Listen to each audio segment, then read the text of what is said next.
guys, and welcome to Mrs. Allen's first online art class. Yay!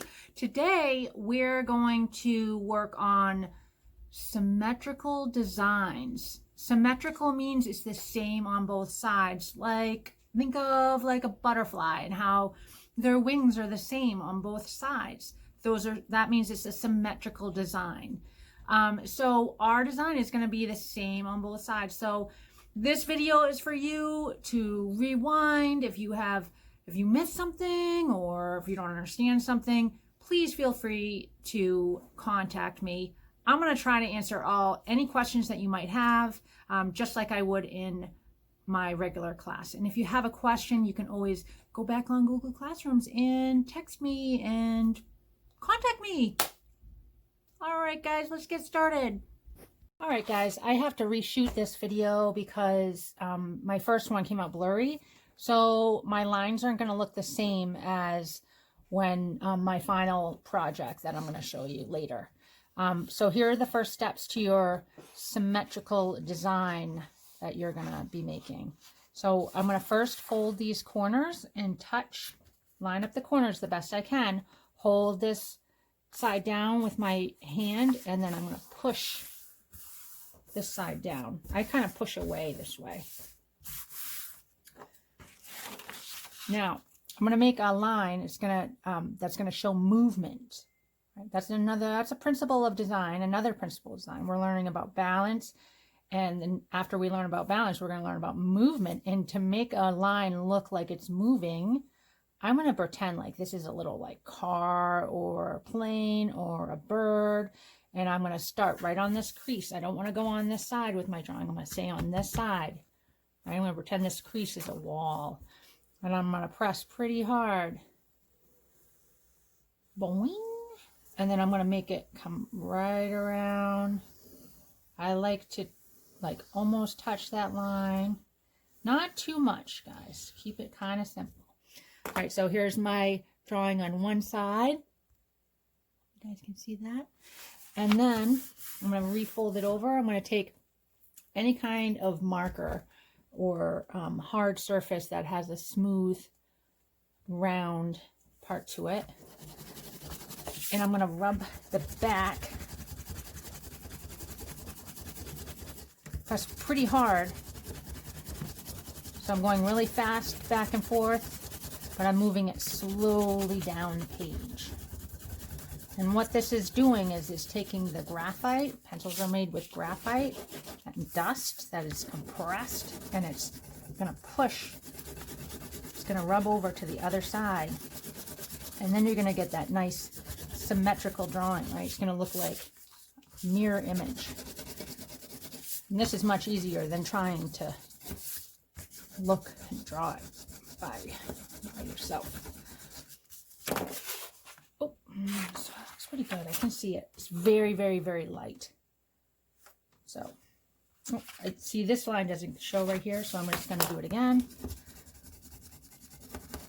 I want to make sure all my lines are pretty dark. So I can kind of follow this and see where I might run into some trouble right there.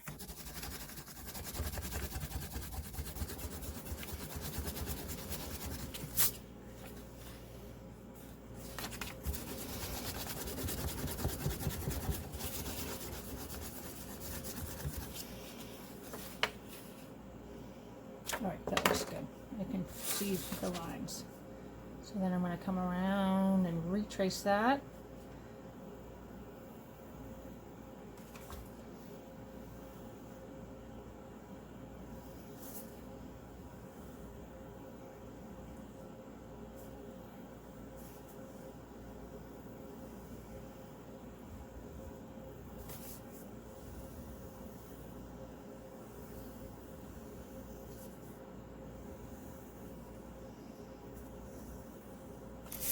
And I have a symmetrical drawing.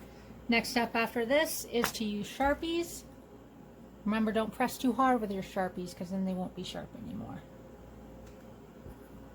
All right, so I wanted to show you this real quick before I go on to the next step. what I'm going to do here, I've traced all my lines with a marker or a Sharpie. And now I want to erase all of my pencil lines so that my colors are really bright when I go to color it in with colored pencil or more marker. Because I don't know about you guys, but sometimes if I color in something with yellow and I have pencil there, it will like kind of put gray into my color, and I like my colors to be nice and bright and stand out. Here I used a smaller Sharpie here because I like to have different widths of lines. I like to have thin lines and thick lines in my drawing just to give it some variety. Also, you can see I made a pattern here, so the pattern is symmetrical. It's the same on both sides, so it goes blue, pink, blue, pink. I did a little plaid here. Remember, with your Sharpie, you don't want to press too hard because we treat them with respect, right? We want that point to stay nice and sharp. Can you guys see that okay? Let me see if I can focus it in. Well, it's very sharp. Because you want to be able to get into small areas. Now, I'm gonna erase all the pencil lines. I hold down my hand and I use my eraser. Hang on, I'll be right back. I gotta get my eraser. All right, and I think you guys have an eraser for the back of your pencil, but it goes the same way. So I'm gonna go kind of slow. I start in the middle, right? Because sometimes, I don't know if this has happened to you, but I'll be erasing and then all of a sudden the corner of my page pops up and it wrinkles my nice flat piece of paper, and I want to try and keep this as neat as possible to show that my craftsmanship is nice, that I had care in my work, right?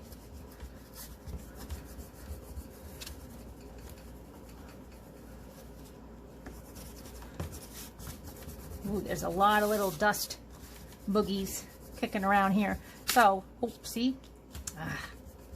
Sometimes I just try and flatten it out with my eraser. Wasn't paying attention. All these little dust boogies, I can just bring it over to a trash can and dump it in. I don't want to blow this on the floor, make a mess, or on my work area, because if I draw over these little things, it bumps my line. All right, so that looks good. I can always come back with my eraser, and then now I'm going to color it in and I'll show you what it looks like after. All right, guys, so I have colored in my monster. On some parts I use Sharpie here, and then on these other parts, like this cool green, I use just the regular Crayola markers. I like to color in the big areas with these markers because they're less expensive than the Sharpies, and I don't think you guys have Sharpies. If you do, that's awesome. But I use this part of the Sharpie for the big areas, like that. And it looks a little different because it's wet. It will dry clear though. What things I discovered that I really like is when I do use the Sharpie first, I could go right over the whole thing without the black smudging or anything because the Sharpie is waterproof. But these, if you added water to this here, it would blend a little bit better. So some things I want to show you, I'm going to go in with some colored pencils. Here I picked out a few colors, and I'll probably use more than this. But right here, I was thinking about how my monster was going to get around. I was like, oh, he doesn't have any legs or anything like that. So I added some wings. Did the same thing where I folded it and rubbed the back to use the pencil first. And it's really dark, and I want to lighten this up a little bit. So one thing I really like to use is some white colored pencil over really dark areas, and you can just make it come right back up and pop. See how that pops out? Super fun too. It's like coloring white on black paper. I don't know if you guys have ever tried that. If you haven't, try it. It's super fun. I'm just going to color right over it. Because I wanted it like a lavender. And then when I put it on there, I was like, oh no. I guess that's what you call a happy mistake.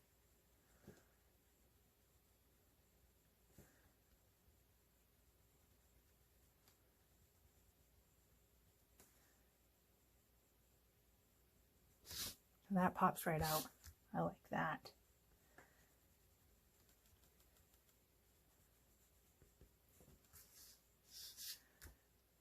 And I would do the same on this side here.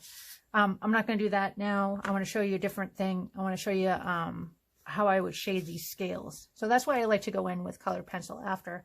I'm going to go in where there would be a shadow and just kind of press. And I just kind of check it out to see what it's going to look like first.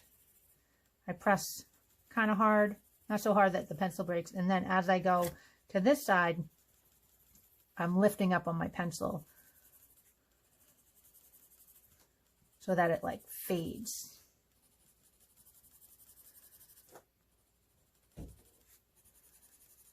And I don't want to press too hard, because if I press too hard, then I won't be able to blend the colors very easily. It almost gets kind of like shiny and smooth. I'm going to use dark blue next. I'm going to come in here.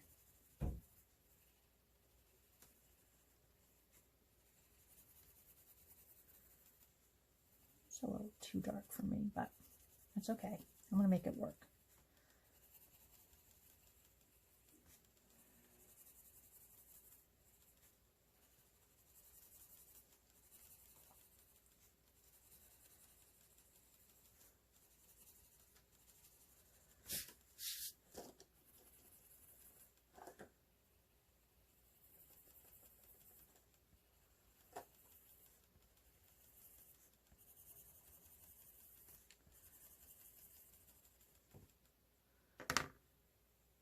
I'm going to use some of that white bottom here.